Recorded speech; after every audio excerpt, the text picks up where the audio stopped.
Today we'll be looking at the game of the tournament played at October Island Junior Rapid Online. It was the tournament held on Sunday, October 25th, 2020. So here we'll be looking at what I consider to be the best game of the tournament. Playing white is Khon Homeground, and playing black is Vishy Kodali. Both sides played extremely well, and this turned out to be a very instructive game. Alright, so starting out, white plays e4. Black plays e5, knight f3, knight c6, and bishop b5. So this is just a pretty normal Ruy Lopez opening, and black continues with d6, castles, knight f6, knight c3, bishop e7, and d3. So d3 is a decent, respectable move. There's another alternative, which is to play d4 here. So d4 exploits this pin from this b5 bishop over here. So if black plays e takes d4, takes, and now white has a pretty nice position. So now black has to play something like bishop d7 to protect the c6 knight. Takes, bishop e2, and white has a pretty comfortable position, and he'll enjoy the endgame because he has a better pawn structure. As you can see, there's two slightly weak pawns here. And if white plays d4, and black ignores it and tries to castle, then white will have a nice extra pawn. Takes, and he takes on e5, gets an extra pawn. But d3 is a good move nonetheless. And black plays h6, bishop e3, castle.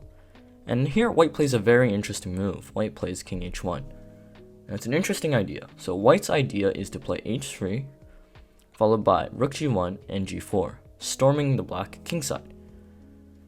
So I think this is a very good plan. There are some other plans in this position. For example, white could play knight e2 here.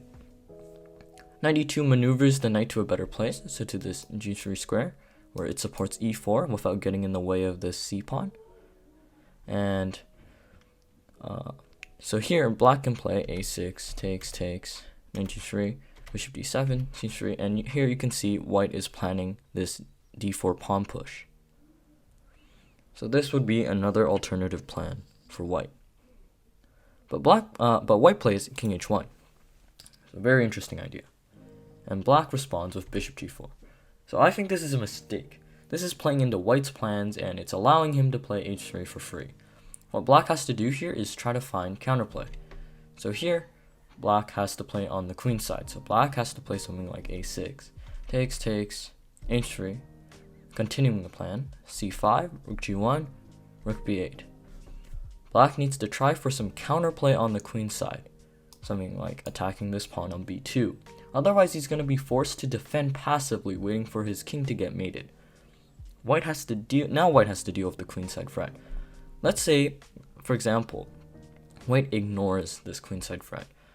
So white continues with his plan and plays g4, ignoring this b2 pawn. He says, hey, I'm going to attack on the king side, and I'm not going to worry about the queen side at all. So black continues and takes. White plays g5, takes, knight takes, queen d7, queen f3, and rook takes c2. And here, while white may seem like he has an active position, there's no way for him to break through. Meanwhile, black is up two solid pawns right now. So black is much better here. So that's why black, in this position, black needs to find an active way to start counterplay on the queen side. But black doesn't do that. Black plays bishop g4. So white continues with his plan, plays h3. Black has to retreat his bishop now and plays bishop e6. So as you can see, a move has been wasted by black. If he wanted to play bishop e6, he could have done it in one turn. So he could have done this here. He could have just played bishop e6 and not help white win an extra move with h3. So white continues with his plan and plays rook g1, planning to advance the pawn g4, g5, g4, g5, and opening the king side. Now here black plays a6, very good, bishop a4, b5, bishop e3. So black has played some pretty good moves, but now he makes a mistake. He plays knight h5, knight to h5. And this gives white an opportunity for a tactic. Can you spot how white can win a pawn in this position? So I would recommend you to pause the video and see if you can find a way for white to win a pawn in this position. Alright, so did you find it? So here white can play knight takes e5. So it's a discovered attack on this knight on h5. If black takes, then the queen can take, and white is up a pawn. So that's why this is such a big mistake. So what black has to play here is something like bishop takes b3, a takes b3, and d5. He has counterplay in the center, takes, and black is perfectly fine in this position. But black messes up and he plays knight h5. White didn't see knight takes e5, and white plays knight d5 instead. This is a good move too, it's just that knight takes e5 wins a pawn straight away, which would be slightly better. And here, black plays another big blunder. He plays bishop h4. So, can you see how white can exploit this? Once again, try to pause the video and see if you can find white's tactic. Alright, so here, white can play knight takes h4, queen takes h4, and now black's c7 pawn is hanging. Knight takes, attacking both the rook and the bishop, and if the rook moves, takes, check, forking the king and the rook. The king has to move, and black is losing a lot of pieces. So next, white can take, maybe white can play g3 here. There's a lot of things white can do in this position, and black is just not doing well. So that's why this move, bishop h4, is such a big mistake. But white doesn't see it, and white plays queen d2. Still a good move, white is still doing fine. It's just knight takes h4 is better. And here, black plays a5, and his idea is to play a4 and trap the white bishop. White can deal with it with a4, which is what he did in the game. b4, g4, attacking the knight on h5, so the knight is forced to move, moves here, takes, bishop f6. And now white has a really nice position. He's up a pawn, he has many strong active pieces, and he's ready to attack on the king side.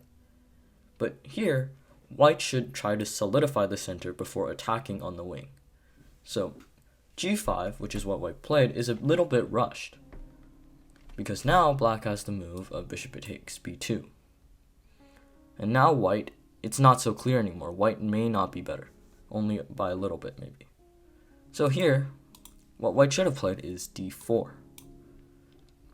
So d4 would be much stronger. Black's bishops are now significantly more restricted. So black, now that white is threatening d5 and forking this knight and this bishop, black has to play something like bishop takes b3, takes, knight back to e7, g5 takes, knight g6, and h4. Now white has a really nice position and black has little to no counterplay. But white plays g5, and now black has the opportunity to play bishop takes b2, which he does in the game. Now here, white has only one way to maintain his advantage. He plays rook b1 in the game. And here, black is making a mistake. White is making a mistake here, sorry. And he misses an opportunity. This allows black to consolidate and get to relative safety. So what white has to play in this position is g takes h6, attacking the pawn on g7. So if black gets greedy and decides to take the rook, now white is doing very well, because takes, bishop h6, or bishop g5, attacking the queen has to move away, and the bishop and the rook can work together to attack the bishop on g7. And now black is going to get mated. So for example, black plays something like this, check, and mate. So there's no way in this position that black can take this take this rook on a1. So black has to play something like g6, and play may continue rook b1, bishop c3, attacking the queen, and queen e3. And black is slightly worse here.